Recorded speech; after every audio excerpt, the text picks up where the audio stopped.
boven, hè? Ongelooflijk. Nou, hij moet nog bij mij komen. Nienke, wat beslist op dat hinder? Ja, dat is haar lievelingshinder. Daar riet ze haast altijd op.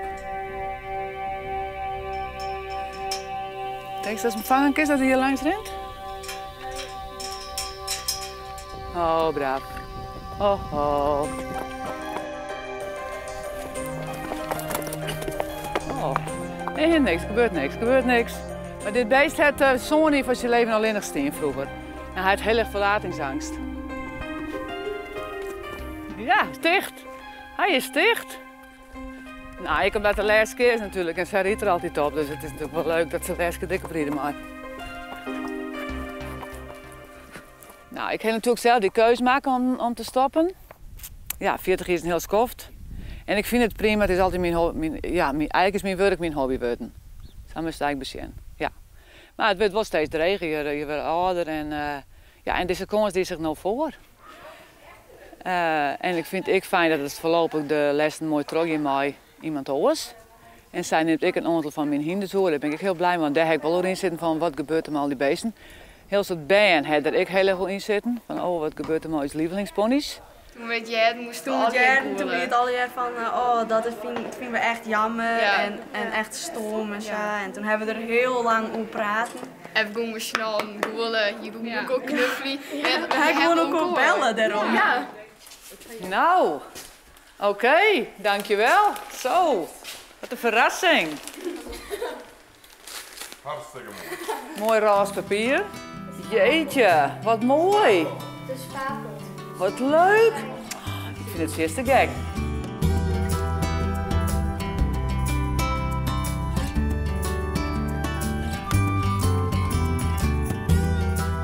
Mooi Marijke, goed hè? Goed. En stappen.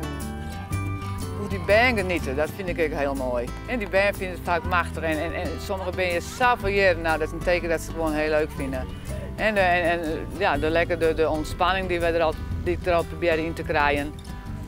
En ben kom je graag. Nou, en dat is ook een stukje, nou ja, dat in principe ook wel een beetje bij het lezen aan. Super gezellig, vrolijk. Sfeervol. Ja, je leert al je naar je wezen kennen. Ja. En je krijgt een hele vriendengroep. Ja. En wat is het aandeel van Titi daarin? Die brengt het gezellig gedrag zich wel in. Ja. Ja, die zwaart eruit voor dat leuke in wordt. En weg, die hand weer weg. Zo. Nu zat hier dus een boerderij, een kei. En op een gegeven moment, het weer net echt zijn ding. Dus hij kwam maar wat hinders. En wij mochten pony rijden. En op een gegeven moment gingen wij, al het aardig wat dieren wat op die beestjes omreden. Toen kwamen de mensen in de dwaar die zeiden, nou, ik wil eens pony rijden. Maar dat kan niet. Nou, zei ze, laat ze maar komen, nemen ze maar een goede mee en dan laten we ze een leuke pony rijden. Nou, zij is het eigenlijk begonnen en dat toen week een jaar of 15, toen hoop ik hem daar al bij. En toen week 20 jaar, toen wist ik net wat ik dwan was. En toen zei ze van, ik vergeet een stukje lang en dan bouwen we een binnenbak. Dat weer wel de helft van wat het nou is. Maar en dan zien we wel hoe het al je rent. En in een heel vrij korte tijd, wat vrij druk hier.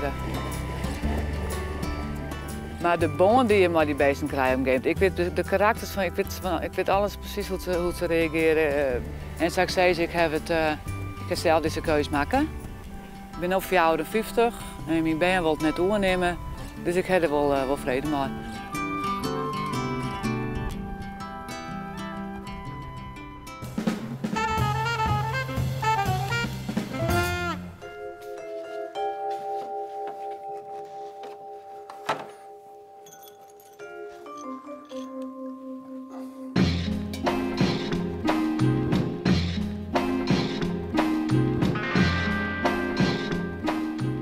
Eén keer in de 2 maanden kruip ik in de etalage om het weer te veranderen. Want het is zo spul aan de mensen die gaan en dan moet je ook wat veranderen, anders dan kun je ze uitkijken. Dus daarom doe ik dat. Nou, je ziet hier een stukje historie van vroeger, van het gereedschap wat vroeger gebruikt werd met de handen, wat tegenwoordig de jeugd niet meer weet. De jeugd heeft alleen maar tablets, computers en noem maar op. En spelen doen ze ook niet meer, maar ze weten ook niks van hoe het vroeger was. Hoe de mensen lange dagen maken moesten voor een stukje brood. En dat is er niet meer. Waarom is het zo wichtig dat die oude houder tussen staat? Ja, de oude hoven, als die er niet meer is, dan ben ik ziek. Het is zo erg dat ik hem zelf geborduurd, mijn vrouw die had hem borduurd en hangt in de boot. Ik moet de oude hoven zien. Ja. 's Morgens als ik van bed afkom, ik zie een dag uit het raam, zie ik de oude hoven. Zo raar wezen dat dit er niet meer stond. Nee. Je bent een echte leeuwarder. Echte leeuwarder. In hart en nieren. Hij van het water door de stad van hij is toch prachtig man. We hebben mooie oude gebouwen. We hebben een goede culturele stad. Nou, daar mag je toch trots op wezen. En is deze etalage, is dat dan misschien ook wel jouw manier om jou toch een beetje mooi te maken? Ja, ja. Ja, natuurlijk is dat mooi. Ik heb hier in de zomermaand, toen ik nog werkte, kreeg ik hier geregeld een mevrouw met een stuk of 6 mensen. En dat heet Rondje van Leeuwarden. Nou, die kwamen dan even binnen, dan vertelde ik even wat, ik deed even wat met de machines. Dus ik kon even in mijn rol komen. Nou, dat vind ik mooi om over mijn werk te praten, dat kan ik natuurlijk wel weten. Dat hou ik nooit weer op.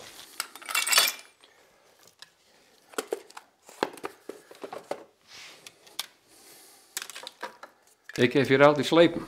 Alleen maar schaatsen, hekken scheren, gras scheren, elektrische scheren, slagersgereedschap, tondeuzenmessen. Wat weet ik eigenlijk niet. Ik heb alles slepen.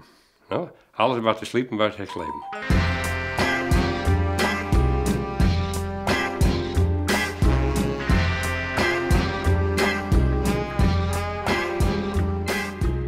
Hier lopen opa's langs met kleintieners, zondags. En dan lopen ze zien mij dat ik dan toevallig beneden ben, dan doen we de duim even omhoog. Nou, dat is toch leuk. Nou, ik zeg altijd, ik heb de mooiste etalage van de stad. Het zou wel niet zo wezen, maar voor mijn gevoel wel. Ik heb de mooiste etalage.